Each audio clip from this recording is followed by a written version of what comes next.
Good evening, everyone, and welcome to the first episode of Sports Redefined with Sportanic. I'm your host, Syed Huzaifa, and with me, my guest, Anas Chishty, is here. How are you, sir? Alhamdulillah. What about you, Huzaifa? It's good to see you. Going I'm good. well? Also. Yeah. So, as you know, the fever of sports is pretty high, right? Yep. It's been pretty So, fun. Sports always been pretty good for your body in particular. yeah, Sports has definitely. always been my favorite part of the thing in my life. Exactly. Since we have been involved in the football, now that we are shifted to cricket, and especially coming to the cricket, we actually now have a specific window that is really involved in the women cricket. So, how do you see that?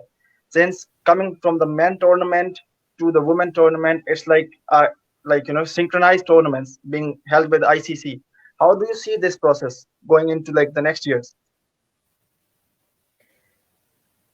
Well, I think it's been pretty good for because everyone have the right to play the sports here, and we've been coming from the pretty start here when everyone's been given the rights to play. So coming from both from men's side to playing for the women's, and not forgetting the under 19 side in what you call the junior side here. It's good because you're building a platform not just for the future but for everyone. It's all about for sports. It's for everyone here, be it the Yeah. race or gender or diversity, whatever it may be, and it's good for the not just for us, for a specific part of the world. It's good for everyone.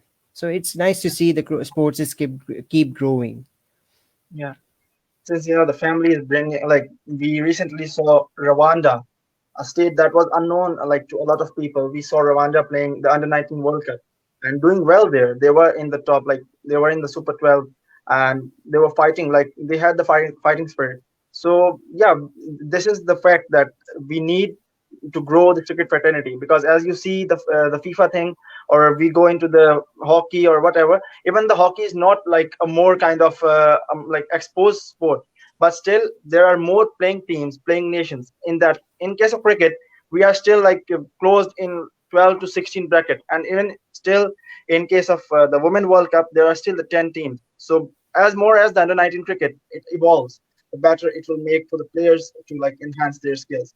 But coming to the big boys, the big girls, uh, keeping in mind like the Asian countries, and then we go into the European side, there's a very big gap that is now being shattered, or what I can say is that the gap is being closed by the likes of Richa Ghosh, the Indian star, the newly emerged star from India, and Harmanpreet Kaur is there, Simriti Mandhana, these stars. So how do you think that this gap, the gap that is created in women cricket, especially in Europe and in Asia, how do you think this thing can actually be more closed? Because in Asia we only see India growing faster. In case of Pakistan, Bangladesh, or Sri Lanka, these states are like still they fight well. They win some, they lose some, but India is a force to reckon from Asia. So how do you look that? I think this plays a pretty in particular part of having leagues. That's why leagues is pretty important.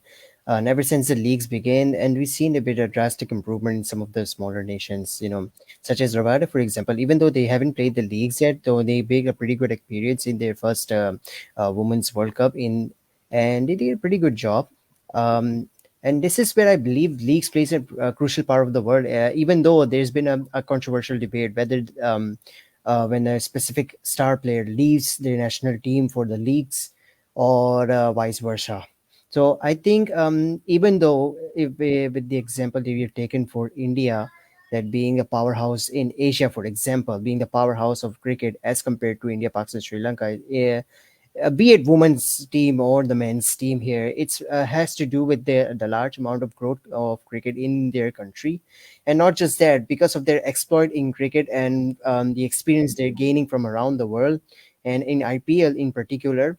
And with the women's IPL soon to be introduced, it has to do everything with the leagues. And I think this is the step forward because take PSL for example. Nobody much knew about David Vise, the Lower Columbus all-rounder who played for South Africa and for Namibia. And I think that's and because of his getting exploited with experience within the local under scam, meeting guys like Rashid Khan, the Afghanistan leg spinner, or maybe the fellow Pakistani bowlers with him like Shaheen and Haris Rauf.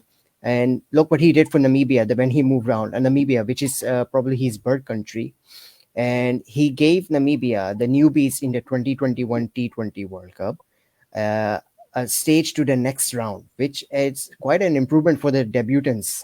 So this is what I believe the leads can play a quite an important role. Exactly. And with the leagues that you've spoken about, the fans' perspective, that also grows because as far as the national teams are concerned, many of the players like actually nobody watches Zimbabwe or nobody likes to watch these smaller countries like Namibia or Uganda or these kind of states. But once these players show off their skills in the leagues, we see a great amount of fan following being created.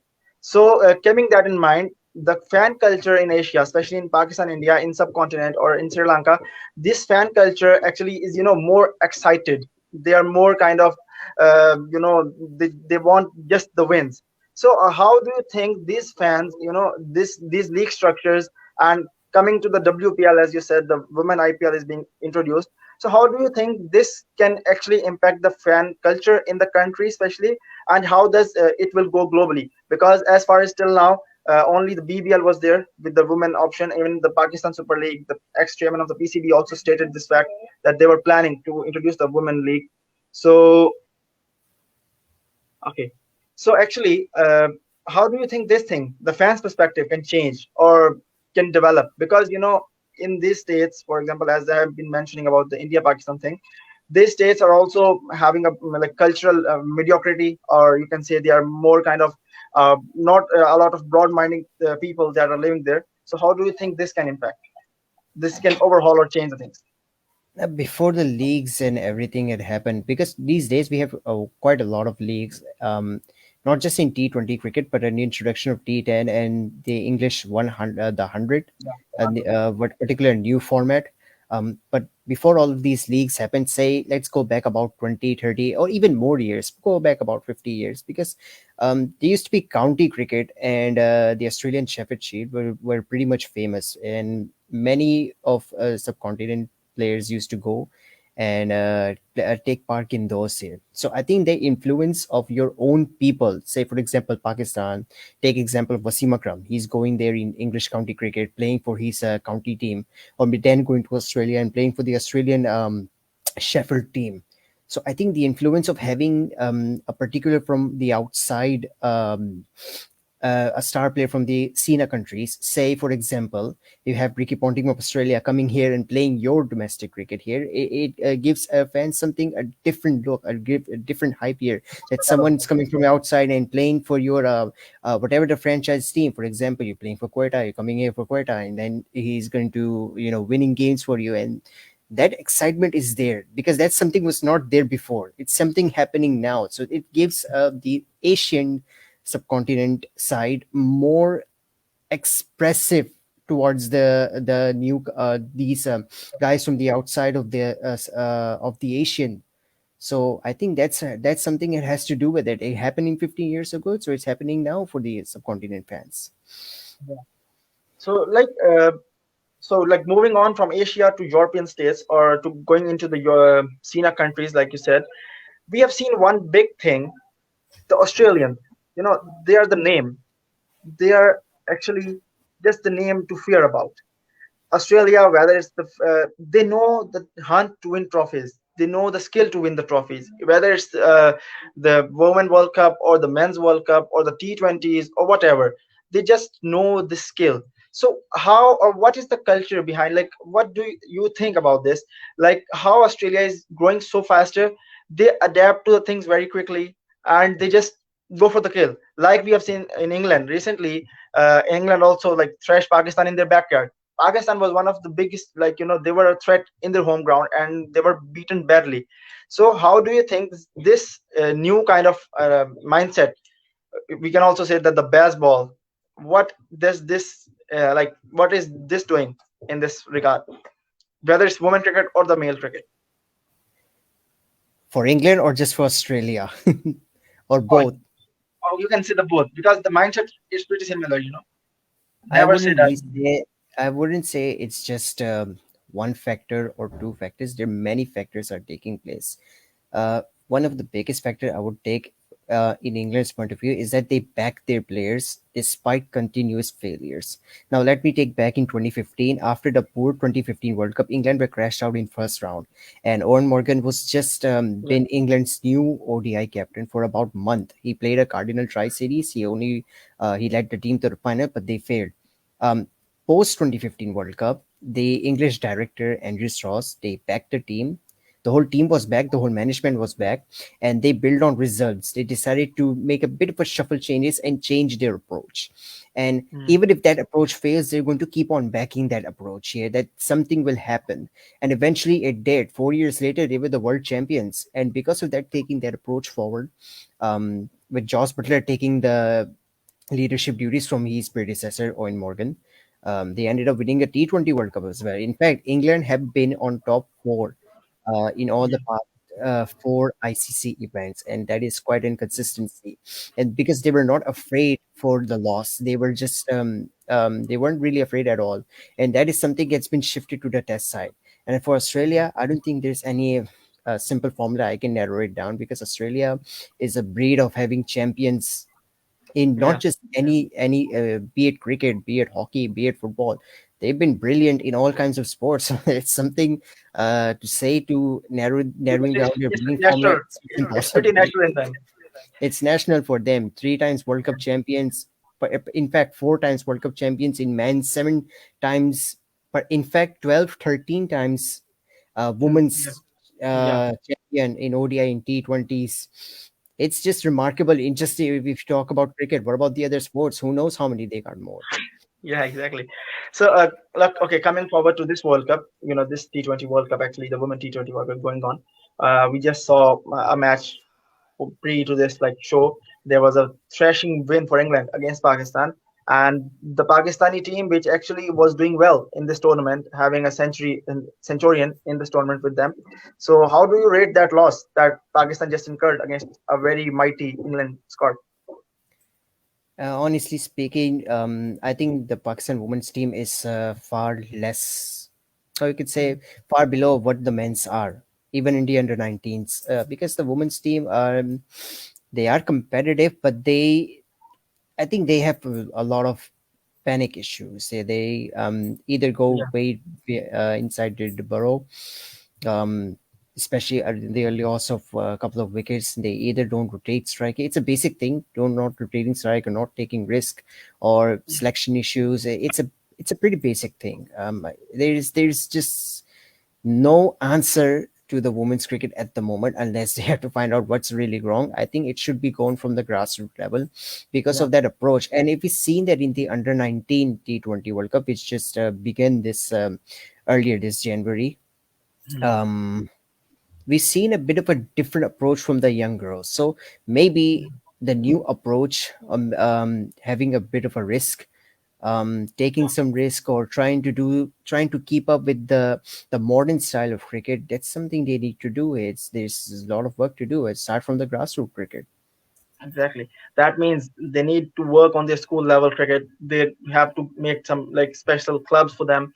And as you said, the young blood, Aisha Naseem is one big example from the Pakistani squad currently.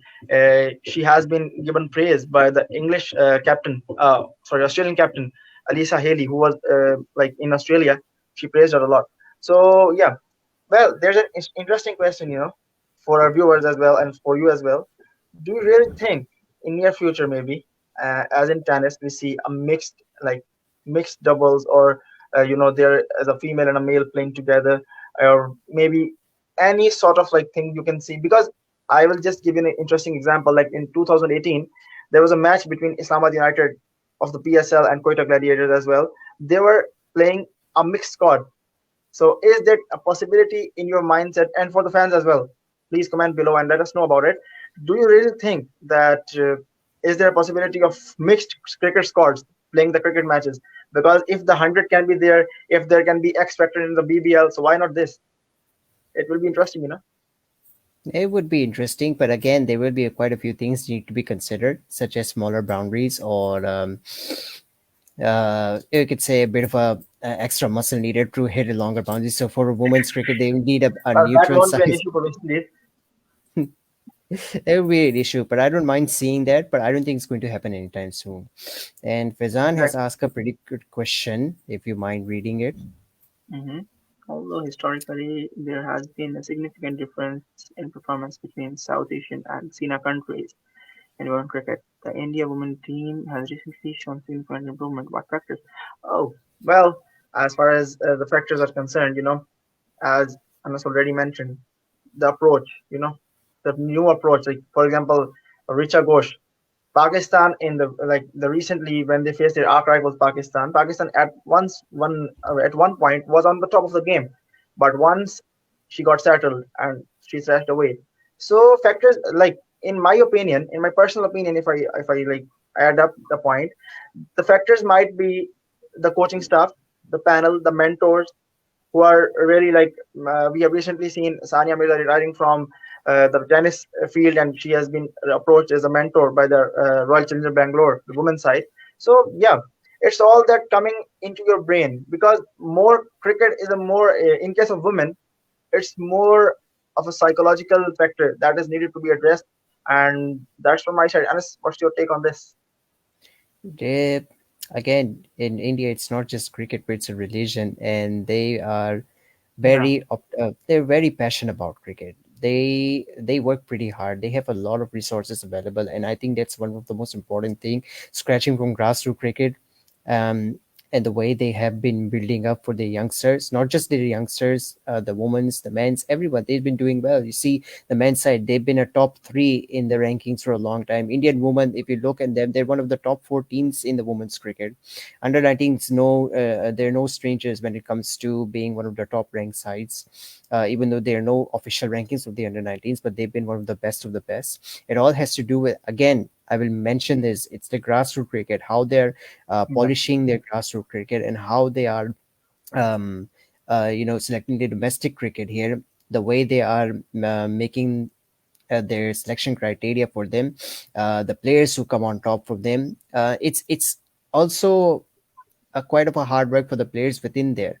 You have seen many young players are there. Some of them, they are so good. One of the examples I can take is Safraz Khan. He's mm, a pretty very good player. I've been watching him since 2016, but still he did not get chance to represent India, and that's has to do with a lot of competition. And when there's a healthy competition, you're going to find a lot of good players here. It would be hard to make a lemon out of it. That is why Hardik Pandya once said that we can make a two or three teams and we can beat any team in the world, and he has said for a reason. And of yeah, course, India can make it two or three teams. They've been making two teams separately. But there was a time in one of the series last year, one side they were playing the West Indies, one side I think they were with the South African team or maybe in England. I don't know, not sure. But there were two separate teams were playing at the same time. So it's it's amazing, and it's that's one of the reasons for success. well, yeah, that would be it. And okay, coming to the end part, every fan loves the prediction game. So obviously, that would be a fan demand. What do you think? Who will win this T20 World Cup, Women T20 World Cup? I got my money on Australia. They're gonna win another six, I think six, seven title. I don't know. They're gonna win. Okay, that is I think that the is group more stage kind of is over. Group stage is perhaps over. I think India and England have qualified, and maybe Australia and South Africa, I guess. yeah, I But guess I'm so. gonna give my money on Australia again because they are unstoppable, especially when it comes to Well, a knockout stage. I guess you're playing a bit safe here. Let's just I'll do this on an England. They are on top of the game in the recent match. So yeah, I will put my money on England, and let's hope it will be a great game. So here you can see the end. Here are the points table for the present uh, T20 World Cup that's going on. And as far as concerned, the two teams that are qualified from Group A, that are Australia and New Zealand, and the other group, it's India and England. So yeah, Actually, Huzaifa, in Group A, if South Africa beat Bangladesh, then South Africa will qualify yeah, because they got better run rate. yeah, So that would Group be New Zealand more or less, unless Bangladesh surprise everyone by beating South Africa, South Africa is going to qualify. So Australia, South Africa, England, India will be the top four, obviously. and again It's Australia winning it.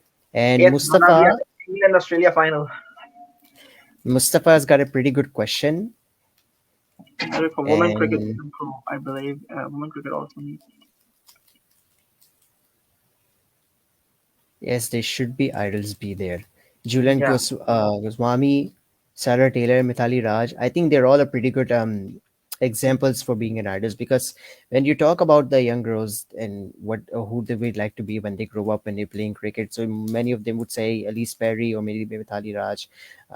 Inspiration is very important. yeah, For exactly. take me for example, they would talk about me, who I'd like to be, because it's something I always thought about what I wanted to be. But it would be interesting to say that I always wanted to be like Jack Callis. He was always been my favorite all rounder, Mhm. and being a fast bowling all rounder, a right hander myself, and who likes to spend more time at the crease. Uh, Jack Callis was one of my inspiration being a cricket, and then there was Misbah also.